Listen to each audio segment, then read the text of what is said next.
Good morning. Welcome to Books by Ivan. My name is Ivan and I read books. A couple of days ago, I asked you guys to recommend me books, and I'm thankful to all of you who did. But before we go any further, I must say, this video is not copyright intended because the book I'm about to cover is still under copyright of Penguin Classic. So please, don't sue me. With that being said, this is The River Between by Ngugi wa Thiong'o.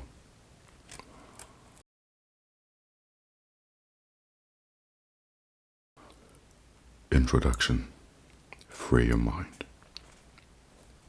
My first encounter with Ngugi wa Thiong'o's writing came relatively late for a person who considered himself a student of African literature.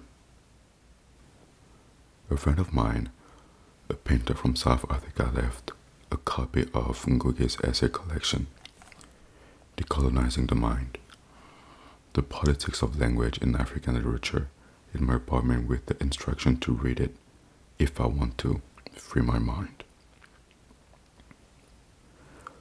These days, it is hard to read such word without thinking first of the 1999 blockbuster science fiction movie, The Matrix, in which humans have become slaves to technology, which has imprisoned them in a picture-perfect virtual world, while most people in the film move around oblivious to the fact that they are literally slipping through life.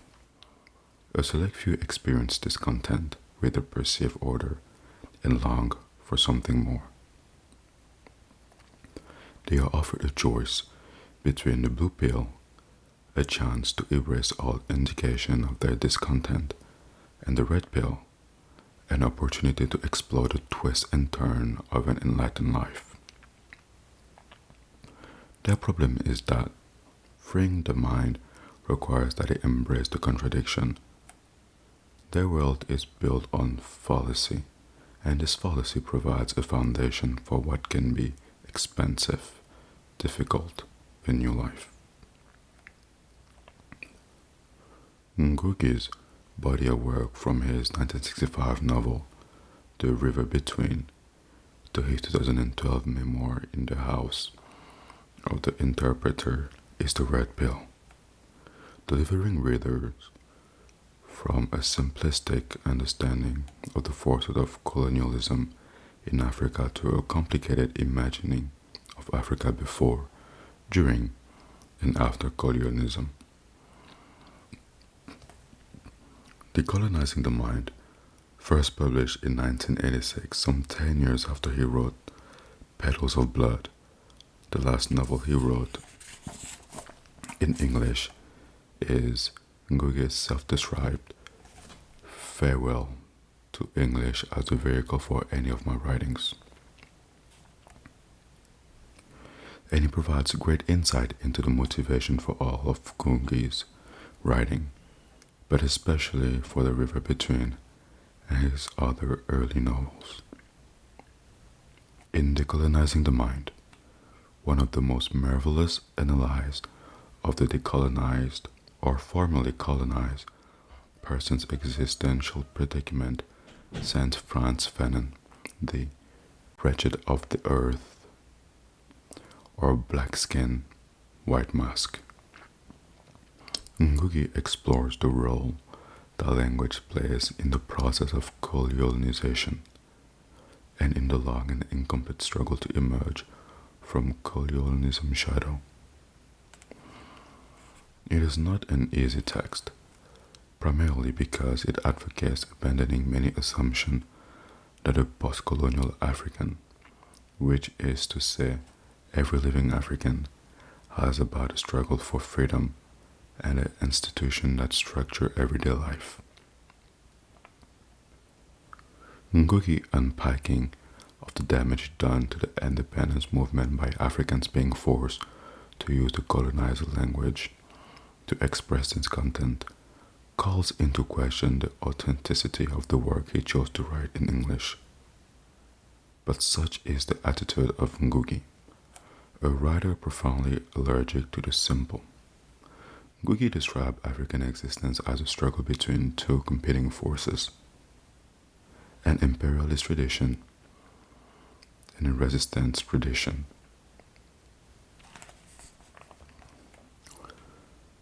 The biggest weapon wielded and actually daily unleashed by imperialism against that collective defiance is the cultural bomb. The effect of a cultural bomb is to annihilate a people's belief in their names, in their language, in their environments, in their heritage, in their unity, in their capacity, and ultimately in themselves. For Ngugi, imperialism extends well beyond the period of European expansion into Africa following the infamous Berlin Conference of 1884 to 85, which divided the continent's people among European fiefdom. Ngugi's imperialism is not a time-bound event. It is an infectious mindset that radically corrupts self-perception and socio-historical narrative, a constant and dynamic process initiated to cause despair, despondency, and a collective death wish. Amidst this wasteland which it has created, imperialism presents itself as a cure and demands that the dependent sings hymns of praise with the constant refrain, "Death is holy." Indeed, this refrain sums up the new creed of the neo-colonial bourgeoisie in many independent African states. It is that offers itself as its own cure, a problem that presents itself as its own solution. This is the circular reasoning against which Ngugi argues in his critical non-fiction and his fiction. His oeuvre is unapologetically ideological, while at the same time concerned with the aesthetic that distinguishes art from propaganda. Ngugi describes his approach to writing like this. First of all, let me say that writing out of ideological conviction, of course, is very important. One has important ideas that arouse one's anger, passion, and commitment. But of course, when one is actually writing fiction or poetry, and so on, it is very important that one lets those ideas emerge from concrete reality. In other words, to try and not necessarily impose those ideas on a situation. So the fictional narrative has to be artistically compelling to the reader, and I would say this is a challenge to fiction's writer. Because there is no way we can simply impose your views, your ideology, no matter how much you are convinced of that ideology, onto a situation. Rather, the situation concretely should be the one that generates those ideas. It is with this in mind that we can turn to Ngugi's The River Between, the first novel he wrote, and the second to be published in his career that spans numerous work in multiple languages. It is perhaps one of the first pieces of African fiction to deliberately address the complex thoughts and feelings of Africans about living under colonialism. Written during Ngugi's final years as a student of English at Makerere University, an affiliate of the University of London in Kampala, Uganda. The River Between was first published a year after his novel Weep Not Child, 1964, which he wrote after The River Between. It represents an inflection point in his life, marking his transition from amateur artist to professional craftsman. More important, it presents evidence of an evolution of his attitudes toward the colonial apparatus that will eventually lead to his decision to write only in Gikuyu as a means of celebrating African literary and cultural traditions while escaping the bubble of a petite bourgeoisie readership in favor of a readership of the masses. Ngugi has chronicled his literary and personal growth in several memoirs that speak both fondly and critically of the colonial education he received. He developed a love of the English literary canon and Christian religious traditions while living through numerous pre-independence upheavals, the Mau Mau rebellion among them, in which the British, who were responsible for his education and for introducing him to the Christian church, imprisoned his brother and tortured his mother during a state emergency. In a sustained exploration of how James Ngugi, admirer of Conrad and the Bible, became Ngugi wa Thiong'o, firebrand post-colonial novelist and imperialistic critic, the scholar Carol Sigerman suggests that Ngugi's personal experience, along with an undercurrent of campus revolutionary spirit, gave rise to a transformation that finds expression in his early work. She also cites the 1962 African Writers' Conference, which exposed for Ngugi's and other East African writers the lack of literary material produced in their religion as compared to the Southern and Western Africa. It was around this time that Ngugi ventured to show his manuscript of The River Between to Hugh Dimwitty, a British faculty member of Makerere. Dimwitty remembers saying, "It's time we had some African novelist. We can't go on with L.F. Huxley." His recollection continues. And so about 3 weeks later, at 10 o'clock at night, they came on knock on the front door and it was James Ngugi. He said, "I've done something awful." I said, "What can I do? How can I help?" He said, "I've started writing a novel and I've got stuck." There it is. He'd brought a manuscript with him, stacks of papers. I said, "For goodness sake, come in."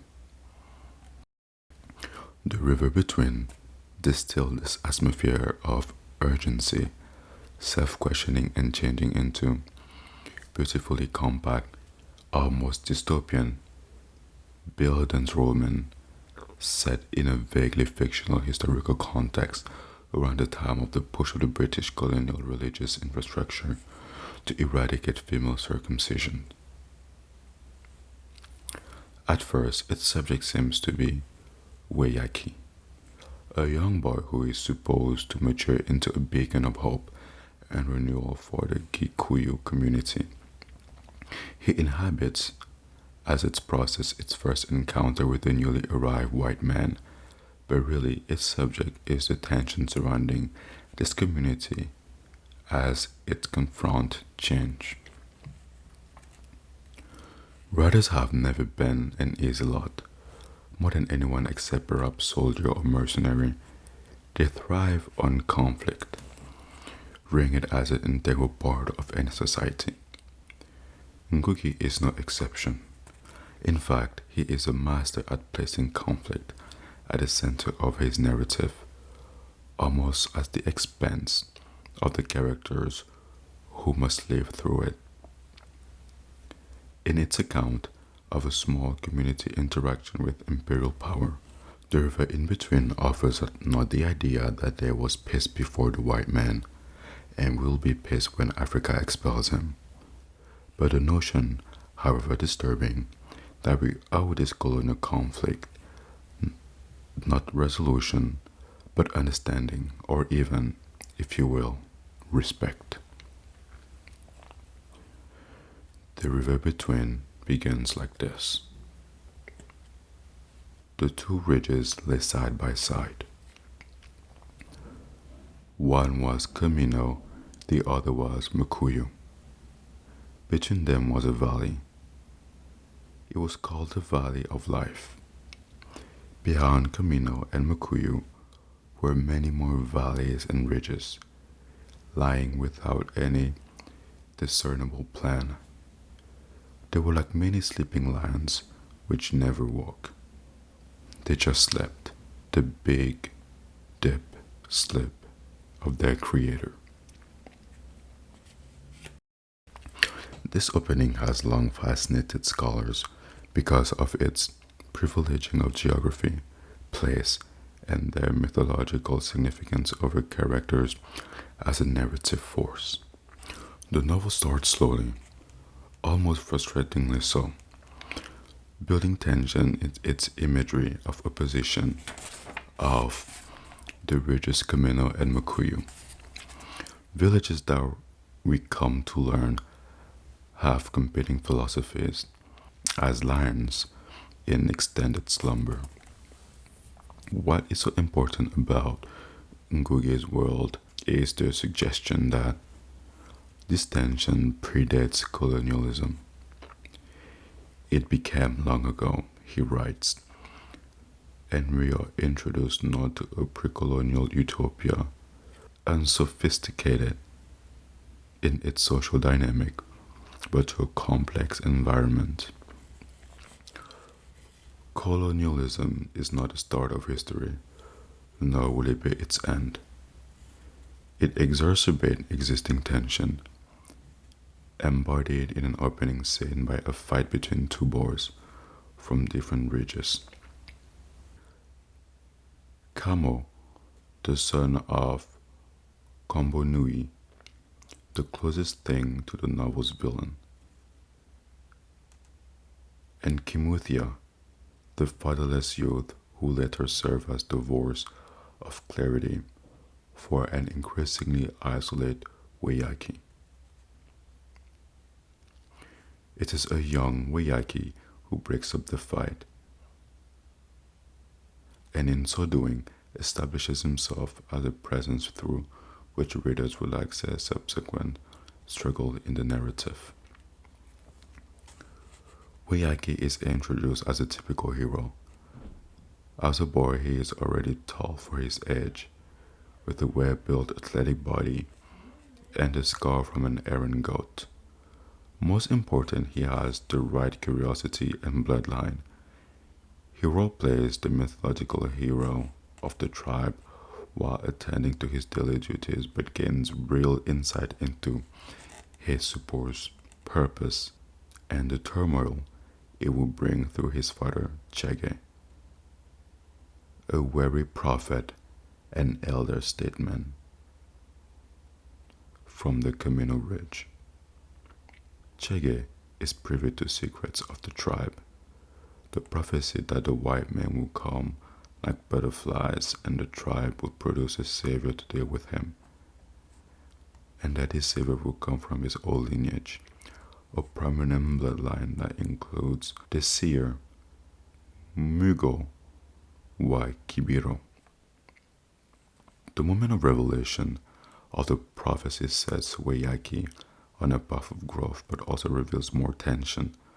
The specter of Kabonye, the opportunist who will later come to haunt Weyaki and highlight intergenerational politic tension that are as much a problem as the arrival of colonizing forces.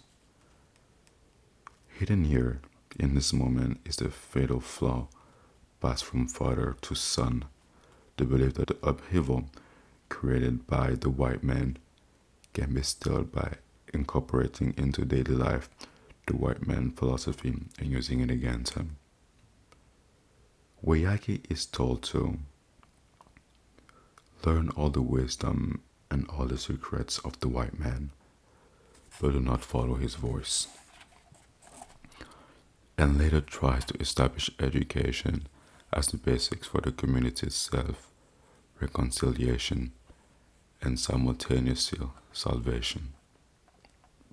More than anything else, it is the white man religion, Christianity, that exacerbate existing tension within the community.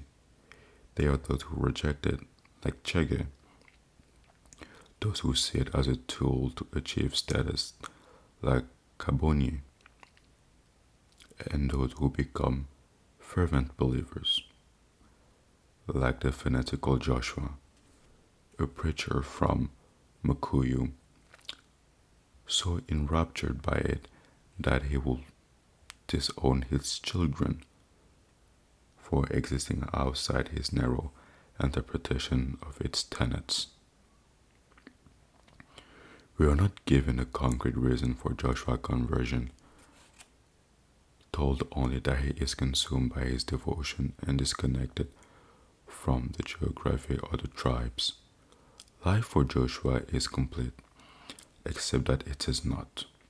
The trouble with Joshua comes through in a description of his residence that demonstrate Ngugi's narrative brilliance. Joshua's house was different. His was a thin-roofed, rectangular building standing quite distinctly by itself on the ridge. The tin roof was already decaying and let in the rain freely, so on top of the roof could be seen little scrap of sacking that covered very bad parts. The passage recalls the biblical parable of the man who built his house on sand. It does not take long for Joshua's reality to carve in itself. His second daughter, Mutoni, ignores the prohibition against the sinful practice of female circumcision. Her embrace of the tribal initiation ceremony that would make her a woman and the resulting rupture in her home and community make gender a subject of major conflict in the novel. While not set at a particular time, the River Between maps loosely to the turmoil resulting in the 1929 decree by the Church of Scotland mission prohibiting circumcised individuals from attending mission schools.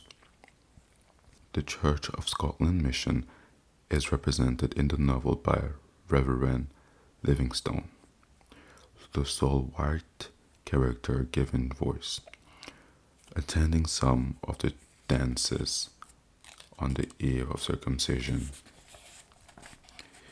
He was horrified beyond measure. The song he heard and the action he saw convinced him beyond any doubt that these people were immoral through and through. He was thoroughly nauseated, and he never went to another such dance. Circumcision had to be rooted out if there was any hope of salvation for these people. The white swath of the community that Livingstone condemns stand in opposition to his thinking and finds a voice in the prophet Kege, who reflects circumcision was a central rite in the Kikuyu way of life. Who had ever heard of a girl that was not circumcised? Who will ever pick cows and goat for such a girl? Certainly, it will never be his son.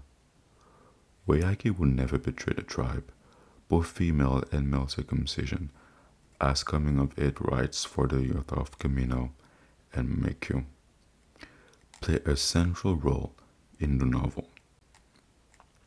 But it is female circumcision that is of greater consequences because of its importance to the institution of marriage, a means of wealth transfer in almost every social group. The Church of Scotland mission's prohibition of circumcision amounted to a prohibition of tribal life and of the future itself. Jomo Kenyatta, the first leader of Kenya, tried to explain the controversy over female circumcision in his anthropological study of Kikuyu culture, Facing Mount Kenya.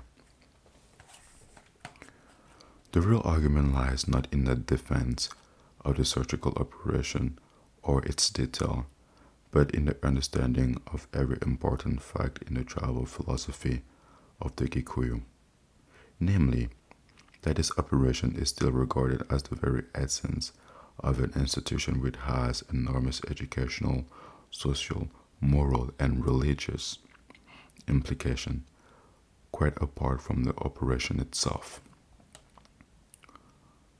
For the present, it is impossible for a member of the tribe to imagine an imitation without clitoridectomy. Therefore, the abolition of the surgical element of this custom means, to the Gikuyu, the abolition of the whole institution. Today, the practice is widely referred to as a female genital mutilation, a term coined by its mostly Western and white opponents, who have succeeded in framing the debate. What appears in the novel to be a full-throated defense of it seemingly put Ngugi and his characters on the wrong side of history in a debate about female equality and autonomy. Even though Ngugi is generally seen as a progressive in his views of women as agents of change, but the discomfort we feel at the way the novel addresses the subject is part of a larger point Ngugi is making. The female circumcision, whether a primitive practice or an institutionalized custom, should be the subject of intra-tribal discussion, not prohibitive decree. That indeed conflicts about tradition and culture can exist within a society. Mutoni thinks there is middle ground, that she can be true to her father's interpretation of Christian faith while at the same time becoming through circumcision a real girl, a real woman, knowing all the ways of the hill and ridges. She offers her body as a locus of compromise for two competing worldviews, attempting to reconcile them and to bring about a utopia. Through simple force of will, a way that most utopias can accommodate only one grand vision. The end result for her is grammatically unfavorable. For the scholar Apollo Omoko, Mutoni's character makes sense only when she is seen to repudiate shallow, ill-conceived multiculturalism. In other words, when she is seen to resolve conflict without respect for the complexity of human relationship. This applies also to Weyaki in the wake of the controversy over Mutoni's circumcision. Weyaki single-mindedly pursue education as a means of uniting the communities of Camino and Makuyu. It is an approach encouraged by his father's insistence that he learns the white man's way, solidified by his time spent in missionary educational institution, and finally unleashed by his self-aggrandizing, self-deluding belief that he is the savior his people have been waiting for. Weyaki becomes a powerful symbol for the community and a fixture in local politics. He finds himself in constant conflict with Kabuni, who represents the older generation, in this case, one without strong conviction or belief in the primacy of Kikuyu culture, and with greater interest in providing itself right, however opportunistically, than in improving the lot of its people. Weyaki is elevated to the leadership position in the Kiyama governing body, and he understands the Kiyama's importance as well as the source of his power within it, his Western education. What he fails to see are the limits of a Western education in effecting change. He is so confident that education will solve everything that he resigns from the Kiyama to pursue the expansion of schools.